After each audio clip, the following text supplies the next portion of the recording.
É isso aí, pessoal. Estamos aqui mais uma vez pelo canal Crente em Graça, o nosso quinto programa. Aqui E hoje de nós... novo, Thiago. Eu tô gravando. E hoje nós vamos... Thiago, olha aqui a menina. Eu tô gravando. E hoje... Thiago, olha aqui a Bianca. Olha, Thiago. Amorzinho. Thiago vem olhar Querida, pra filha, vem coração. olhar pra filha toda. Eu lá quero saber de gravar nada. Caraca!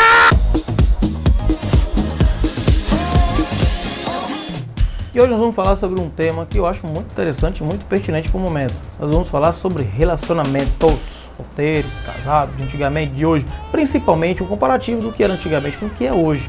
Por que antigamente os casamentos duravam? Por que o de hoje é algo muito descartável? Eu estive procurando algumas pessoas para me falar e me explicar como era antigamente. Eu conversei com uma pessoa que é muito interessante, o nome dele vai ser João, o nome dele é João. Conversando com o seu João, ele é da década de 30, 1930 e muito. E ele me disse algumas coisas que eu achei simplesmente incrível, a história que ele me contou. E eu perguntei para ele assim, seu João, como era o casamento antigamente, em relação a hoje? Por que que hoje as coisas andam tão assim, tão fúteis? Por que que o casamento hoje é tão descartável? E os casamentos antigamente não se ouvia tanto falar em divórcio, né? E eu descobri coisas incríveis. Casados, onde moram, o que fazem, como vivem, de que se alimentam. Olá, tudo bem? E ele me contou algumas coisas interessantes. Eu fiz algumas anotações aqui. Eu pedi para ele gravar, mas é engraçado que esse pessoal de antigamente eles não gostam de gravar. Eu falei que ele falou assim, não consigo falar para uma câmera. Eu falo e você anota. Tudo bem, vamos lá. E ele disse que casou na década de 60. E ele contando a história, é uma história muito emocionante. Eu gostaria muito que ele tivesse gravado, achei muito bacana a história dele. E ele diz assim, olha, Thiago, o que eu percebo em relação aos casamentos de hoje é que antigamente havia muito mais tolerância. E ele falando, eu fiquei pensando, tolerância, como assim? E ele diz assim, antigamente a educação familiar era outra, a educação estudantil era outra. A época era diferente da de hoje em relação à educação, em relação à convivência, o respeito. Aí ele entrou em alguns pontos que eu vou deixar muito claro para os meus senhores e senhoras telespectadores. Um casamento da década de 60, como era e como acontecia lá. As mulheres eram criadas para serem as pessoas responsáveis pelos lares, pelas casas, pelos filhos. E elas já eram educadas assim desde criança. Ou seja, já se formava um caráter de dona de casa. Claro que hoje, quem está assistindo isso deve estar pensando, nossa, que absurdo! Antigamente, na década de 60, década de 50, de 30, de 40, era assim. E ele me contou algumas histórias, eu achei bem bacana. Uma das coisas que eu achei mais interessantes que ele me contou é que antigamente, você se divorciar, por exemplo, você tinha que passar por um juiz. O juiz é quem iria aprovar o seu divórcio, se ele achava coerente ou não. Não é como o dia de hoje, que não precisa nem de juiz, né? Você quer se separar, você vai no cartório onde você casou e faz um divórcio. Antigamente não. Para você se divorciar, que não era divórcio, chamava-se desquite, você tinha que se desquitar, lá vem fala. Você tinha que se separar da pessoa indo para um juiz. Se o juiz aprovasse, bem. Se o juiz não aprovasse, não havia a separação. Mas existe um outro fator muito interessante que ele me falou que tinha naquela época e que depois eu fiquei pensando, como assim? O que era? Antigamente, para você se separar era muito caro, você tinha que ter muito dinheiro mesmo para poder se separar, porque era caro. Mas ainda assim eu perguntei para ele, mas seu João, né, nosso artista aqui, não artista João, mas era só isso, era só por questão de dinheiro, de porque era caro? Falei assim, não, olha só as entrelinhas da história. Eu achava que era porque, claro, né? É porque havia um respeito maior. Antigamente as mulheres eram diferentes, os homens agiam também diferente. Ele disse também que foi daí que eu entendi o porquê do golpe do baú. Eu achei isso muito interessante. Por que existe essa frase, o golpe do baú? Algumas mulheres se casavam só para dar o golpe do baú. Como era isso? Não era como hoje, que quando há o casamento, há a comunhão de bens. Antigamente, a palavrinha que ele falou aqui era comunhão universal de bens, ou seja, tudo que eles conquistavam depois de casados e antes de casados.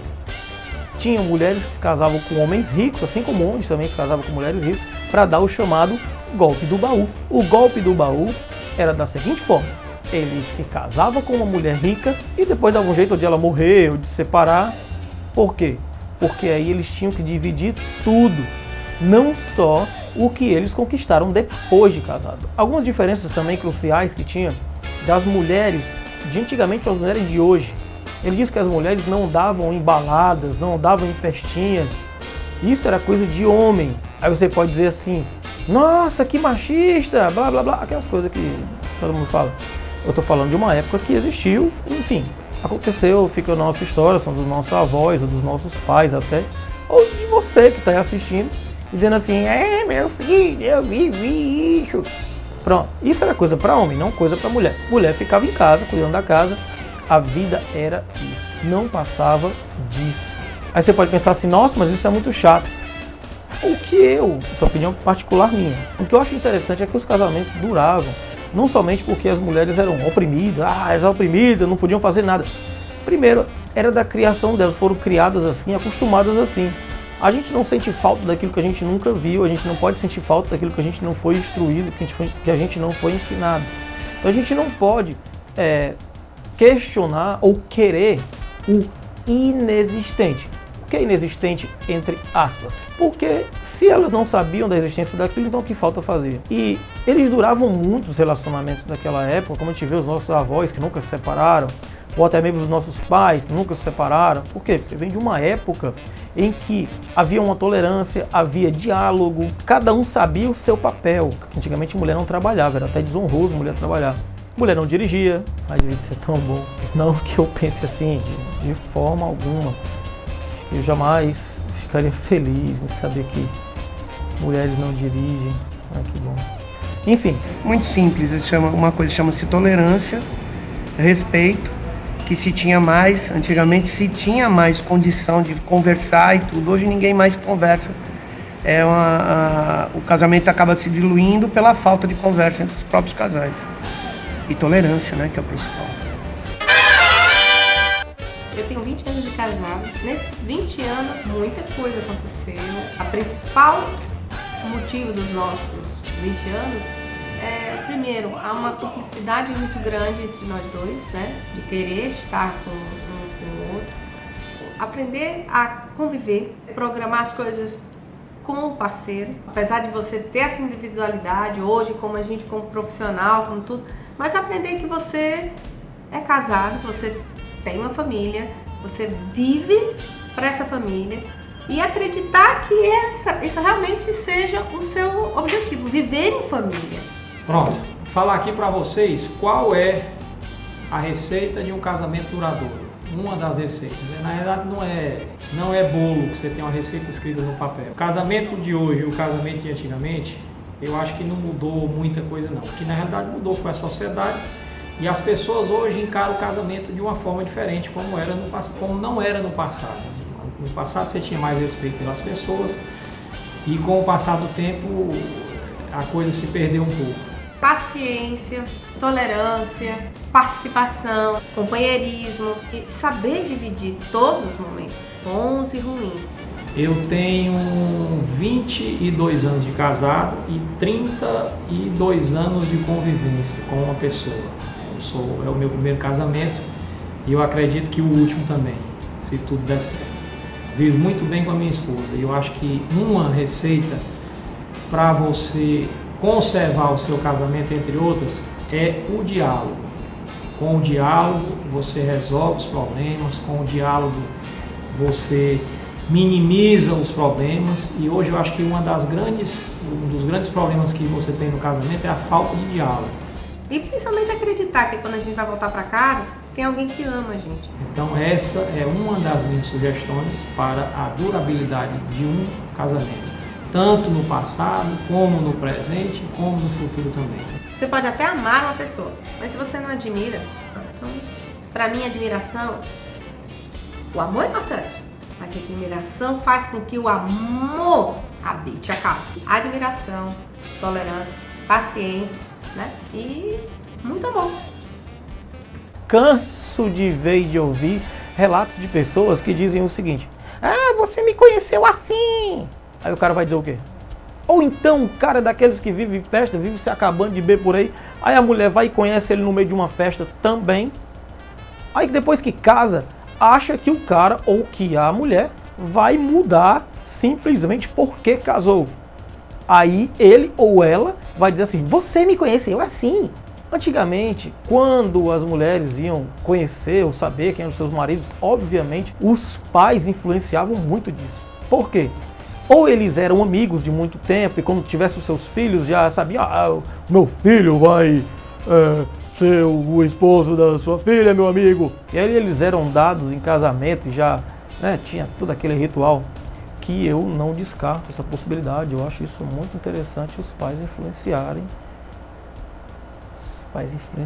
no relacionamento dos filhos. Isso é muito importante. Então, e era muito interessante isso, né? Os pais influenciando na decisão dos filhos em relação a quem vai namorar ou quem não vai. Até porque os pais, eles sabem o que seria, na época, né? Porque até isso mudou. Os pais sabiam o que era melhor para os seus filhos. Ele foi para a aeronáutica e 2 anos que ele saiu de lá, na década de 50, foi que ele conheceu quem hoje é a sua esposa. Que ela é simplesmente um amor de pessoa. E eu conheço a esposa dele. Ela é finérrima, muito educada.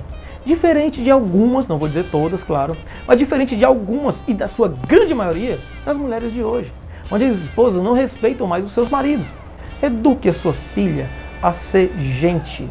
Eduque o seu filho a respeitar as mulheres. Desde que haja respeito, haverá um relacionamento saudável lá na frente. A minha filha, por exemplo, sabe o que ela me vê? Sabe o que ela vê? Ela vê que quando nós vamos sair de carro, vamos para a igreja, ela vê que eu abro a porta para a mãe dela.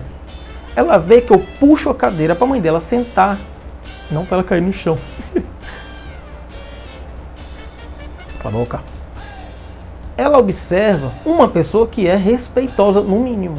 Se a minha filha está vendo isso, quando ela for namorar, logo em breve, quando ela tiver agora os seus 25 anos, 26 anos, quando ela estiver formada, isso eu estou falando já antes, né? Porque sabe como é que é a nossa época, o pessoal está namorando muito cedo. Se ela for namorar lá pelos seus 24, 25 anos, depois de formada, e depois que o cidadão conversar comigo muito tempo, aí então ela vai esperar o que do namorado dela? Que ele faça as mesmas coisas. Então, senhores pais, mostrem e sejam um exemplo para os seus filhos. Porque senão eles não vão esperar muito. Se ele vê um casal que vive brigando, ele vai guardar aquilo na cabeça dele. Um dia que ele discutir, ele vai achar aquilo a coisa mais normal do mundo, porque ele cresceu vendo aquilo e ele acha que aquilo é normal. Relacionamento é difícil? Não, não é difícil. Ele é complicadíssimo. Mas, porém, todavia, contudo, com o diálogo, com o respeito, com a tolerância, com o respeito do limite do seu parceiro, tudo anda bem melhor. Que o Senhor Jesus abençoe sua vida, abençoe seu relacionamento, seu casamento. E seja uma bênção para o seu cônjuge. Uma benção. Eu acho que eu fui claro. É isso aí. Relacionamento de antes, relacionamento de hoje. Valeu! É isso aí, pessoal. Espero que você tenha gostado do vídeo.